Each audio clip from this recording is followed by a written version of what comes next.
بسم الله الرحمن الرحيم الحمد لله رب العالمين والصلاة والسلام على سيد المرسلين وعلى آله وصحبه أجمعين أما بعد فقد قال الله تعالى في القرآن المجيد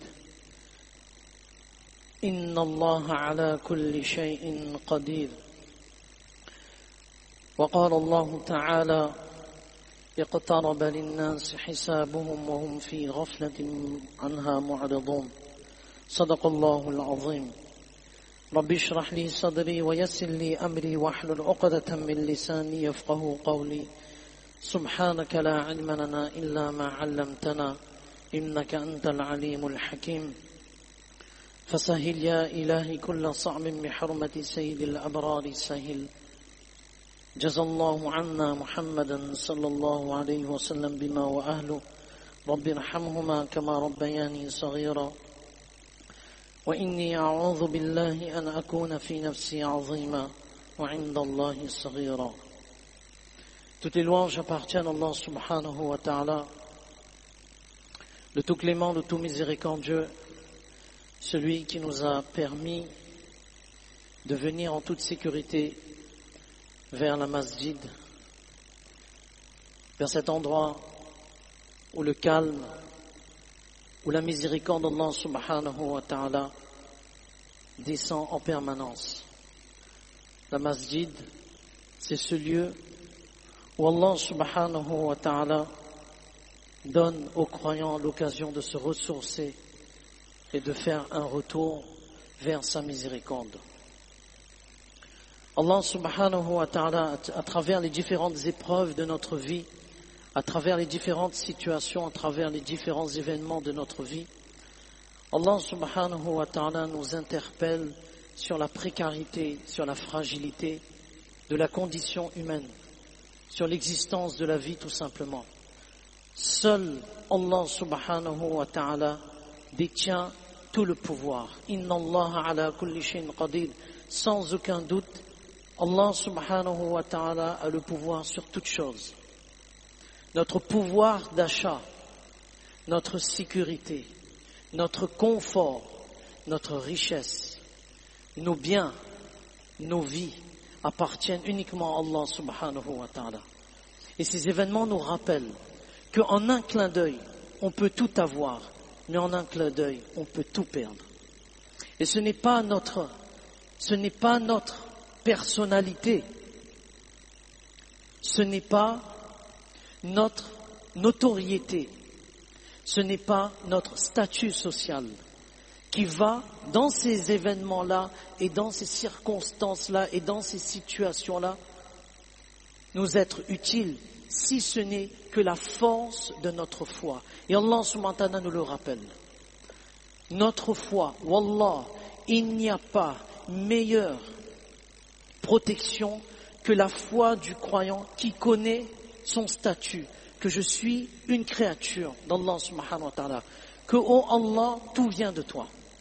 Tout vient de toi. Si tu m'as donné, mais tu peux le reprendre à n'importe quel instant. C'est le premier point à retenir. La précarité de notre existence est pour nous faire rappeler qu'on ne doit avoir aucun attachement à ce monde. Parce que ce monde n'est pas un monde où le croyant va s'éterniser. Tôt ou tard, il doit quitter ce monde.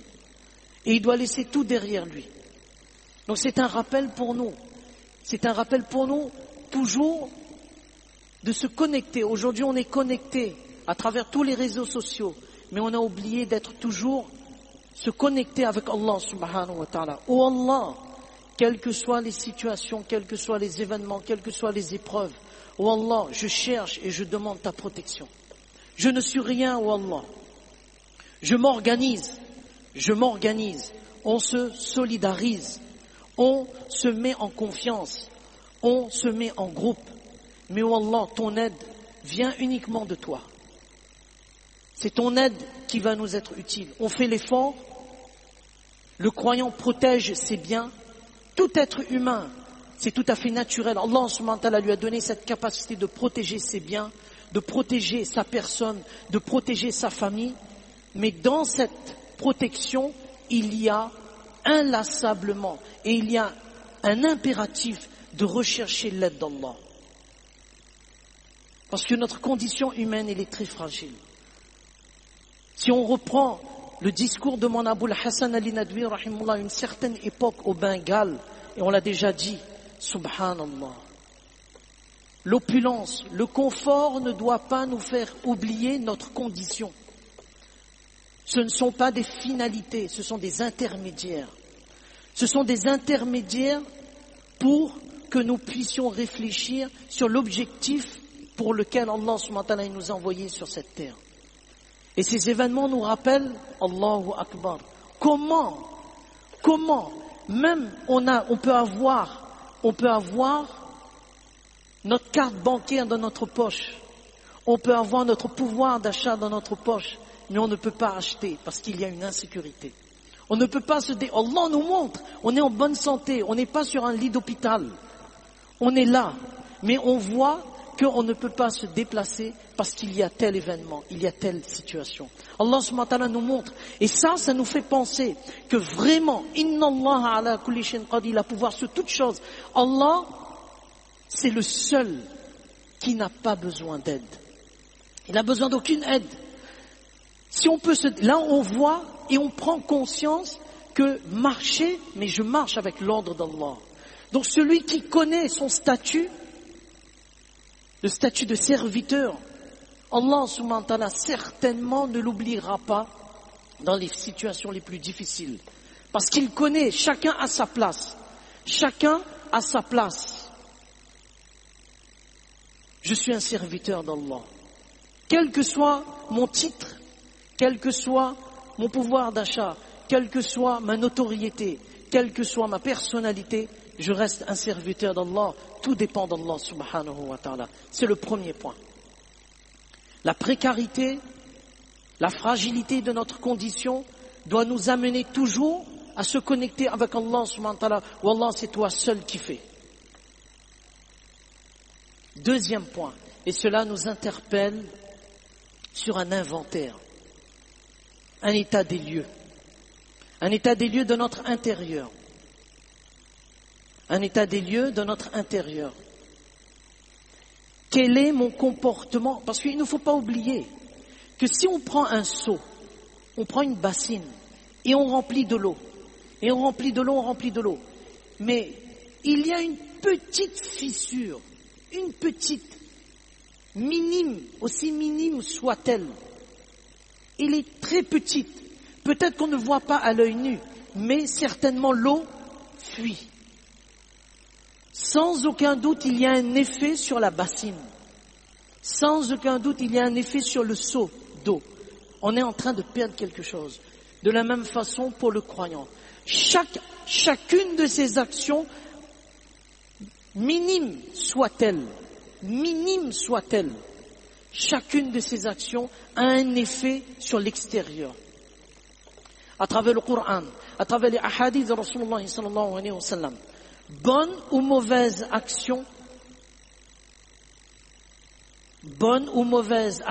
a un effet indéniable sur notre extérieur.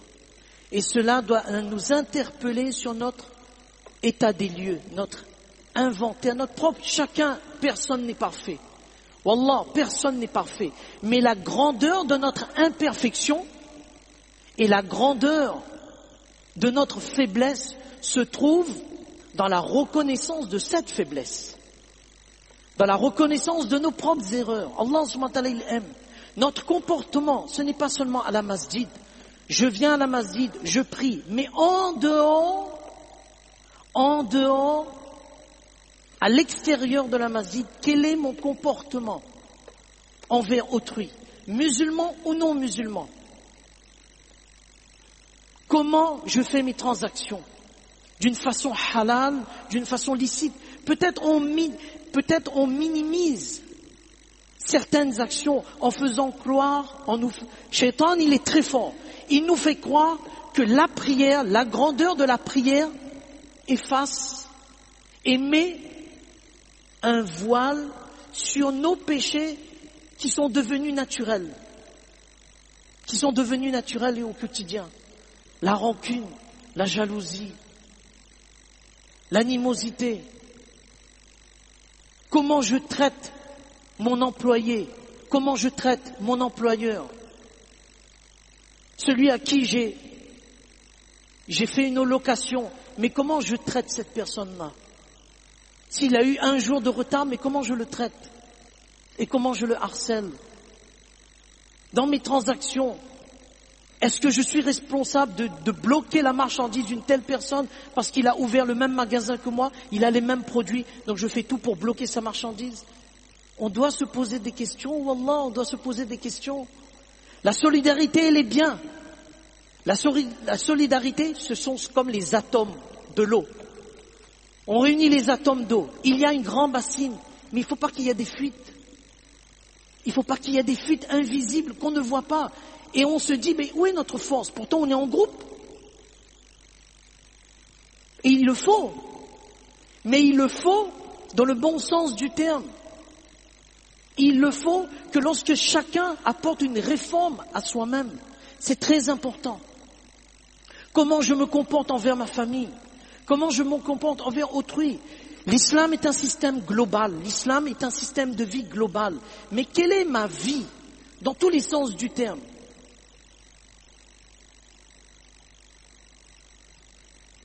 Il y a une personne qui a écrit un livre qui s'appelle « La foule solitaire ». Je vous pose la question. Comment une foule peut être solitaire? C'est contradictoire. C'est contradictoire. Comment une foule peut être solitaire? On appelle ça en français un oxymore. Un oxymore, c'est-à-dire lorsque deux termes opposés se réunissent. Il y a deux termes opposés qui se réunissent. La foule n'est jamais solitaire. Mais comment une foule peut être solitaire? L'auteur, par ce titre, a voulu, et subhanallah, il a voulu nous montrer que parfois, et on transpose la métaphore, on est assis dans une masjid, on est côte à côte, mais le physique, les épaules sont côte à côte, alhamdulillah, mais nos cœurs sont aussi unis. On ne fait pas salam, on ne fuit son frère. Mais comment voulons-nous que la miséricorde d'Allah subhanahu wa ta'ala vienne sur nous? On triche, on vole, on essaie, mais quel exemple donnons-nous? Ce sont des choses invisibles, que Shaitan a rendues invisibles à nos yeux. Mais ça a un effet. On doit faire notre propre inventaire. Que les grandes actions, entre guillemets, ne doivent pas nous faire oublier nos petits péchés. Entre guillemets, que nous voyons comme petits péchés. Alors que Rasulullah sallallahu alayhi wa sallam, à l'époque des Sahaba radiallahu anhum, on les appelait al-mubiqat, al-muhlikat, les péchés qui détruisent. Et qui détruisent, Allahu Akbar, qui détruisent le collectif. Avant tout l'individu, mais ensuite le collectif. L'enseignement de Rasulullah sallallahu alayhi wa sallam, qui doit être notre exemple dans la vie de tous les jours. Quel est notre rapport par rapport à la sunna de Rasulullah? On ne le voit pas de cette façon. On ne voit pas de cette façon. Nous, on doit jouer notre responsabilité. On doit être conscient de notre responsabilité. Qu'est-ce que je dois apporter à la communauté? Aucune de mes actions ne doit ternir et ne doit afficher une quelconque défaillance au sein de la communauté. Chacun est responsable. Ce que l'autre fait, il y a une injustice sociale. Et moi, je ne dois pas participer à cette injustice sociale. Quelle est mon action envers la communauté, envers la société tout entière? Et cela, qu'est-ce qui va nous montrer cela? La sunna de Rasulullah sallallahu alayhi wa sallam. Subhanallah, on ne le voit pas de cette façon. Cheikh Abdul Fattah Abu Ghudda, rahimahullah, un éminent savant. En 1946, il rencontre un autre éminent savant, Ahmad Shakir, rahimahullah. Un éminent savant dans les sciences de hadith. Il lui dit, Cheikh Ahmad Shakir rahimahullah dit à Cheikh Abdul Fattah Abu Ghudda rahimahullah, il dit, il y a un livre qui vient de sortir sur la sunna de Rasul sallam. Et ce livre-là, on l'a déjà maintes et maintes fois répété. L'islam à la croisée des chemins. Al-Islam ala muftariq al-turuq, qui a été traduit en plusieurs langues. Subhanallah. L'auteur, c'était une personne de confession juive, Léopold Weiss, qui s'est converti à l'islam, dont le père était rabbin. C'est un petit livre, mais d'une profondeur exceptionnelle. Et dedans, subhanallah, je vous l'invite vraiment, page 163, page 133 jusqu'à page 150. Il y a ce chapitre qui est appelé l'esprit de la sunna. Et il montre les 3 raisons pour l'institution de la sunna de Rasulullah sallallahu alayhi wa sallam. Deuxième raison, il dit que celui qui, à travers sa vie de tous les jours, met la sunna de Rasulullah sallallahu alayhi wa sallam en pratique, il y a une défaillance à combler. On cherche la perfection. Et c'est dans la sunna de Rasulullah sallallahu alayhi wa sallam. Il écrit, cela évite les conflits sociaux. Subhanallah. Où est-ce qu'il va chercher tout ça? Où est-ce qu'il va? C'est un converti qui l'a écrit. Un intellectuel de confession juive. Et Ahmad Shakir, il dit, lis, Abu Rouda, lis ce livre-là. Lis sur la sunna et tu comprendras la profondeur dans laquelle cet homme se convertit, a compris le sens de la sunna de Rasulullah sallallahu alayhi wa sallam. Donc chacun fait un état des lieux, un inventaire de sa propre situation.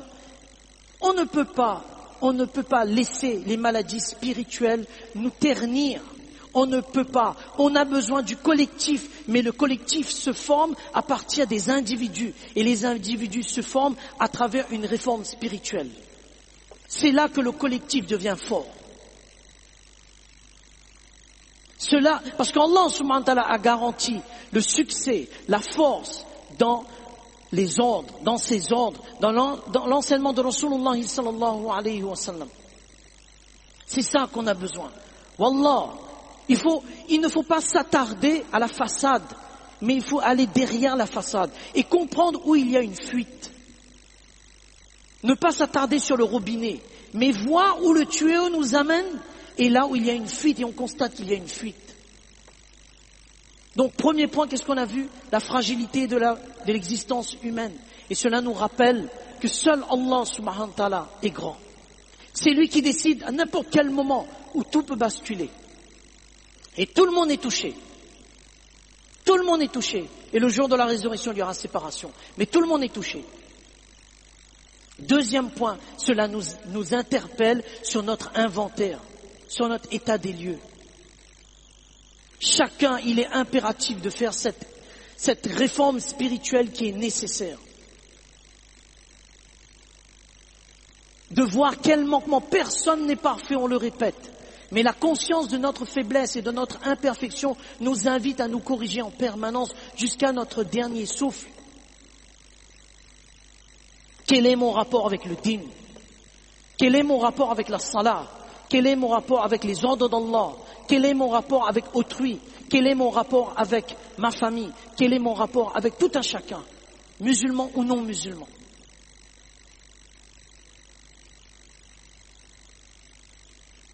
Et la division n'amènera rien.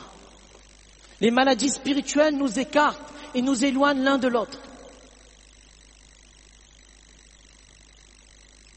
Et c'est ça notre force. Notre force, dans l'unité, se trouve à partir de la réforme individuelle. On le dit, le collectif prend pouvoir à partir de l'individu. Et l'individu a ce pouvoir à travers sa réforme spirituelle. On ne peut pas s'asseoir à côté d'un frère et on cultive et on a une animosité incroyable envers ce frère. On ne fait pas salam, mais on ne s'assoit plus. On n'aime pas écouter la vérité, donc on ne s'assoit plus. On quitte. On n'aime pas la vérité.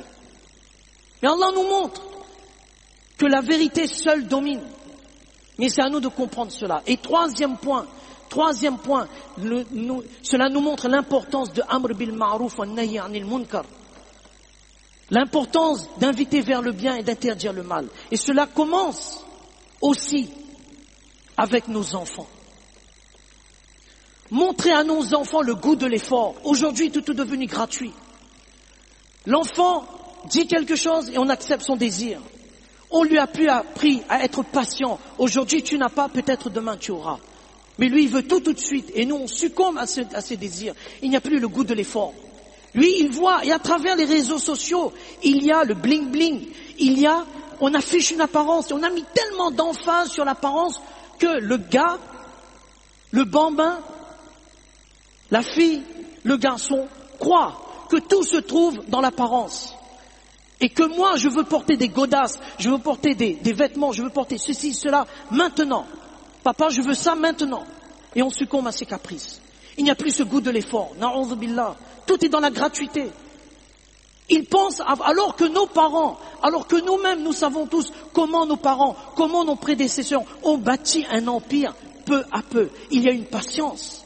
Il y a eu un effort. L'enfant aujourd'hui, il ne vit plus dans l'effort. Il veut un téléphone, on lui donne un téléphone. On est en train de construire un avenir laborieux. On ne donne plus l'enfant le goût de l'effort. Il faut travailler pour obtenir cela. Le goût de l'effort. Imam Nawawi, rahimahullah, dans Riyadus Salihin, il amène un chapitre où tous les prophètes, alayhimus salatu wassalam, sans aucune exception, ont fait un travail. Ils ont travaillé de leurs propres mains. Aucun prophète n'a mendié. Aucun prophète n'a... Non, Rasulullah sallallahu alayhi wa sallam, lorsque lui a dit, Jibril alayhi salatu wa sallam lui a dit, si tu veux, Allah subhanahu wa ta'ala te donne une montagne en or. Non. Non. Parce qu'il y a l'effort. Il y a la tâche. Et là, je comprends la valeur de ma sueur. J'ai travaillé pour mériter cela. Donner à nos enfants le goût de l'effort. Et aujourd'hui, on lui donne tout. Maintenant, lui, il pense quoi? Si je n'obtiens pas ici, je vais casser. Et c'est facile de prendre sans effort. C'est facile de voler. Parce qu'on n'a plus... Il faut remonter en amont pour comprendre le problème. Il faut tout un village, un proverbe africain dit, il faut tout un village pour éduquer un enfant. Ce n'est pas seulement la tâche des parents, mais tout un chacun. Mais on n'a plus ce goût de montrer ce qui est bien et d'interdire le mal.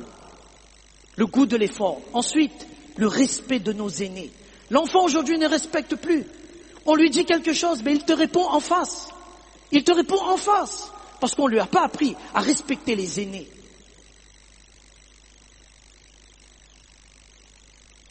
On lui dit à propos de son vêtement, on lui dit à propos de sa coupe de cheveux, on lui dit à propos de ceci, cela. Mais l'enfant, il te répond. On a laissé. Et on ne comprend pas que nos actions, on vient de le dire, nos actions ont un effet sur le futur. Le jeune aujourd'hui, il ne respecte personne. Avant, lorsqu'on voyait une vieille personne, le jeune saluait cette personne et dit, est-ce que je peux t'aider? Aujourd'hui, est-ce que je peux te voler? Tu as deux alternatives. Je vole, je te fais rien, je vole, je te casse. Voilà le respect de nos jeunes. C'est nous qui fabriquons, c'est la société qui fabrique. La vente d'alcool, le cigarette, les drogues, etc. Mais c'est comme ça, c'est nous qui fabriquons. C'est nous qui fabriquons cela. Il n'y a plus le respect des aînés. Et nous, pères et nous, mères, on ne dit plus rien. Et sachons-le, lorsqu'un enfant atteint l'âge de la puberté, on ne dit rien. Il est sous notre toit. Tout ce qu'il fait, bon ou mauvais, retombe sur nous. Bon ou mauvais. Et troisième point, troisième chose, dans ce point concernant le amr bil ma'rouf envers nos enfants, inviter vers le bien, interdire le mal, il y a le goût de l'effort, le respect, et tout simplement lui dire que, oh mon fils, oh ma fille, tôt ou tard, moi je vais fermer les yeux. Ou bien, tôt ou tard, tu vas faire les études dans tel pays. N'oublie pas, Allah subhanahu wa ta'ala, il est là. On a oublié d'inculquer la verticalité de notre relation avec Allah subhanahu wa ta'ala à nos enfants. Lorsque la verticalité est coupée et scindée, l'horizontalité, c'est-à-dire son rapport avec le monde, devient un chaos. Amir ibn Rabi'a radiallahu anhu, les Sahaba radiallahu anhum, comment ils ont éduqué leurs enfants? Ils étaient des hommes riches, ils étaient des notables. Il leur a appris le goût de l'effort, le respect des aînés, le respect de tout un chacun.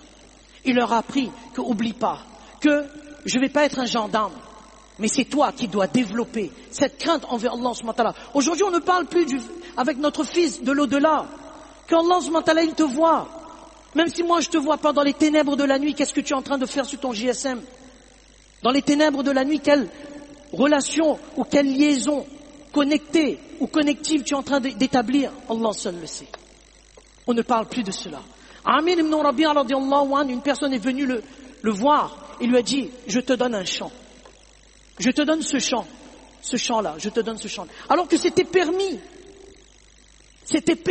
pour lui d'accepter ce champ. Qu'est-ce qu'il a dit? Chacun aurait, d'une façon naturelle, lui j'accepte. Et si Amir ibn Rabi'a radiyallahu anhu lui aurait dit, moi j'accepte ce champ, ça aurait été pas de problème, ça aurait été légitime. Mais qu'est-ce qu'il a dit? Non. Je ne refuse pas ton cadeau, mais sache qu'aujourd'hui une sourate a été révélée et j'ai peur. Et quelle est cette sourate? Iqtaraba lin-nasi hisabuhum. L'heure de jour de leur compte est arrivée pour les hommes. Et dans leur insouciance, ils se sont détournés de cette croyance. J'ai des comptes à rendre. J'ai des comptes à rendre sur tout ce que j'ai, licite.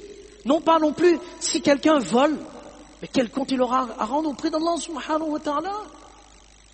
Donc inculquer à ce jeune la compréhension, si je fais quelque chose qui n'est pas bien, personne ne te voit, même si je suis cagoulé, mais Allah lui connaît mon identité, telle heure, tel endroit. L'enfant il doit pouvoir s'imprégner de cette croyance que même dans notre tombe, on est en train de dormir, mais on a, Inch'Allah ta'ala, mais on a un sommeil qui n'est pas agité, on a un sommeil qui est tranquille, parce que ce fils, il a compris ce que je lui ai laissé comme héritage, pas seulement matériel, mais héritage spirituel.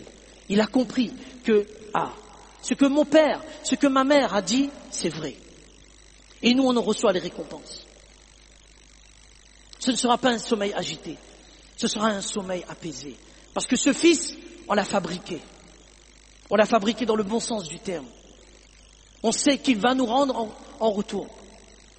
S'il manque de respect, s'il vole, s'il tue, s'il fait quelque chose qui n'est pas bien, nous participons à un certain degré, lorsqu'il n'y a pas cette éducation et cette invitation vers le bien et l'interdiction vers le mal, à une fabrique d'un avenir qui n'est pas radieux, mais c'est un avenir laborieux. Allah subhanahu wa ta'ala, vraiment, il nous donne la compréhension. Wallah, nous allons comprendre qu'au fil des années, ce n'est pas être pessimiste. Non, wallah, le croyant n'est jamais pessimiste. Allah subhanahu wa ta'ala, à travers les ahadiths de Rasulullah sallallahu alayhi wa sallam, nous montre, quelle que soit la situation, quels que soient les événements, celui qui te viendra en aide, c'est Allah subhanahu wa ta'ala seul. Et celui qui a mis les moyens de ta protection, c'est Allah subhanahu wa ta'ala seul, à travers les a'mal, à travers lorsque toute ta vie sera correcte. Dans quel domaine il y a un manquement? Je regarde. Et je demande pardon à Allah subhanahu wa ta'ala. Combien de WhatsApp on entend? Lire tel doigt, lire tel wazifa, lire telle surah, lis telle chose, fais ceci, fais cela. On revient à l'exemple, j'ai un bassin, c'est plein d'eau, c'est plein de bonnes choses, mais il y a des fissures. Il y a des fissures. Un savant indien commerçant, le commerçant lui a invité, lui a dit, viens faire dua dans mon magasin pour que Allah subhanahu wa ta'ala mette la baraka. Le savant, il est parti.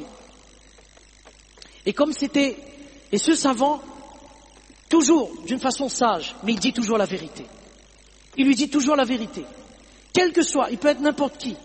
Il peut être les membres de sa famille, il peut être son meilleur ami, il va le dire gentiment. Et il lui a dit, il y a eu un dialogue. Il lui a dit, tu m'as appelé pour mettre la baraka dans ton magasin. Ok, pas de problème. Voici quelques principes que je vais te donner. Reste loin de tout haram. Reste loin de tout haram. Que ce magasin n'était pas alimenté par l'intérêt. Il a dit oui. Alhamdulillah, j'ai compris. J'ai vendu un magasin pour pouvoir payer les dettes et de ne plus toucher les intérêts. Il a dit là maintenant je te donne le deuxième principe. Traite bien tes employés. lorsqu'il s'agit de leur payer à l'heure, mais tu les payes à l'heure. Toute peine mérite salaire. Elle a dit oui, ça aussi je le fais. Troisième principe. Un concurrent vient et a le même magasin, ne bloque pas sa marchandise et ne vole pas sa marchandise au sens où tu ne fais rien pour que tu sois une difficulté pour l'autre. Elle dit oui, ça aussi, alhamdulillah. Elle dit maintenant je te donne ce qu'il faut lire. Maintenant que la bassine, il n'y a pas de trou, là maintenant je te donne ce qu'il faut lire. Et maintenant voilà ce qu'il faut lire pour ton business, pour la protection de ton business et pour la protection de la vie de tous les jours. 1000 fois astaghfirullah et 1000 fois sallallahu alayhi wa sallam. Tu verras que là, Allah subhanahu wa ta'ala va mettre l'effet dans ce que tu vas dire. Allah subhanahu wa ta'ala nous donne tous la compréhension de ce qu'on vient de dire. Allah subhanahu wa ta'ala fasse qu'il y ait un assainissement. On appelle ça une sublimation, une purification de notre intérieur pour que là où le musulman il est, d'une façon individuelle, le collectif prend fort. Et lorsque le collectif prend fort, Allah subhanahu wa ta'ala il veille. Maintenant, s'il y a en dépit de toutes ces protections, ces moyens de protection qu'on devient, Allah subhanahu wa ta'ala nous éprouve toujours. Ne l'oublions pas que inna 'idhamal jazaa'i ma'a 'idhamil bala'i. La récompense est proportionnelle à la grandeur de l'épreuve. La grandeur de la récompense est proportionnelle à la grandeur de l'épreuve. Plus que c'est difficile, plus qu'Allah subhanahu wa ta'ala nous accorde une promotion spirituelle. Ne l'oublions pas, il y a l'au-delà. Donc, si en apparence on a perdu ici, et c'est tout à fait naturel d'éprouver la tristesse, mais ne l'oublions pas. Et c'est ça qui nous rattache dur et fermement qu'Allah subhanahu wa ta'ala n'est pas injuste. Allah subhanahu wa ta'ala n'est jamais injuste. Ne l'oublions pas. On peut être déçu des créatures, mais on ne sera jamais déçu du Créateur. Allah subhanahu wa ta'ala nous donne tous la compréhension de ce qu'on vient de dire. Fajazakumullahu khairan ahsan al-jaza.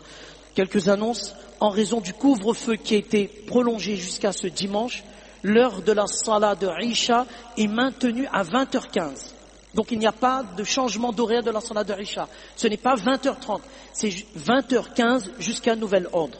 Deuxième annonce, tout le programme du centenaire prévu. Ça c'est Allah qui a voulu. C'est Allah qui a voulu qu'il y ait un changement. C'est pas notre volonté. Donc tout le programme du centenaire prévu aux dates suivantes.